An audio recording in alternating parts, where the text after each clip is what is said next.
Chapter 19. The two angels arrived at Sodom in the evening, and Lot was sitting in the gateway of the city. When he saw them, he got up to meet them and bowed down with his face to the ground. "My lords," He said, "please, turn aside to your servant's house. You can wash your feet and spend the night, and then go on your way early in the morning." "No," they answered. "we will spend the night in the square." But he insisted so strongly that they did go with him and entered his house.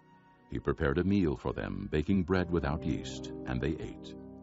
Before they had gone to bed, all the men from every part of the city of Sodom, both young and old, surrounded the house.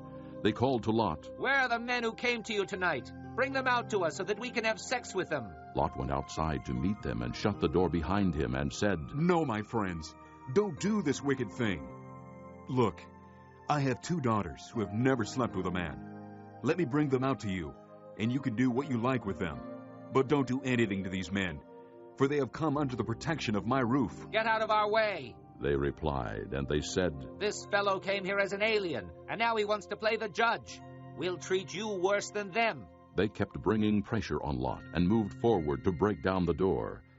But the men inside reached out and pulled Lot back into the house and shut the door. Then they struck the men who were at the door of the house, young and old, with blindness, so that they could not find the door. The 2 men said to Lot, "Do you have anyone else here, sons-in-law, sons or daughters, or anyone else in this city who belongs to you? Get them out of here, because we are going to destroy this place.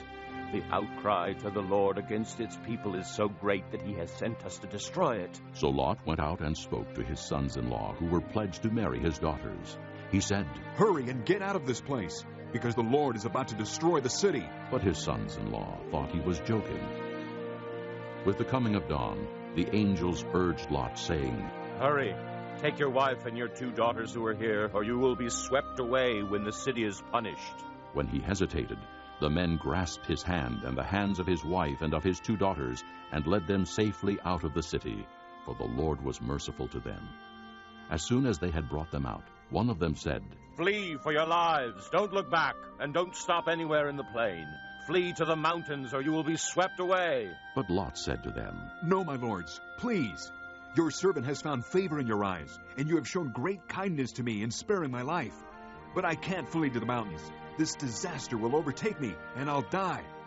Look, here is a town near enough to run to, and it is small. Let me flee to it. It is very small, isn't it? Then my life will be spared." He said to him, "Very well. I will grant this request too. I will not overthrow the town you speak of, but flee there quickly, because I cannot do anything until you reach it." That is why the town was called Zoar. By the time Lot reached Zoar, the sun had risen over the land. Then the Lord rained down burning sulfur on Sodom and Gomorrah, from the Lord out of the heavens. Thus he overthrew those cities and the entire plain, including all those living in the cities, and also the vegetation in the land. But Lot's wife looked back, and she became a pillar of salt. Early the next morning, Abraham got up and returned to the place where he had stood before the Lord. He looked down toward Sodom and Gomorrah, toward all the land of the plain, and he saw dense smoke rising from the land, like smoke from a furnace. So when God destroyed the cities of the plain, he remembered Abraham, and he brought Lot out of the catastrophe that overthrew the cities where Lot had lived. Lot and his 2 daughters left Zoar and settled in the mountains, for he was afraid to stay in Zoar. He and his 2 daughters lived in a cave. One day the older daughter said to the younger, "Our father is old, and there is no man around here to lie with us, as is the custom all over the earth. Let's get our father to drink wine, and then lie with him, and preserve our family line through our father." That night they got their father to drink wine, and the older daughter went in and lay with him. He was not aware of it when she lay down or when she got up. The next day the older daughter said to the younger, "Last night I lay with my father. Let's get him to drink wine again tonight, and you go in and lie with him, so we can preserve our family line through our father." So they got their father to drink wine that night also, and the younger daughter went and lay with him. Again, he was not aware of it when she lay down or when she got up. So both of Lot's daughters became pregnant by their father. The older daughter had a son, and she named him Moab. He is the father of the Moabites of today.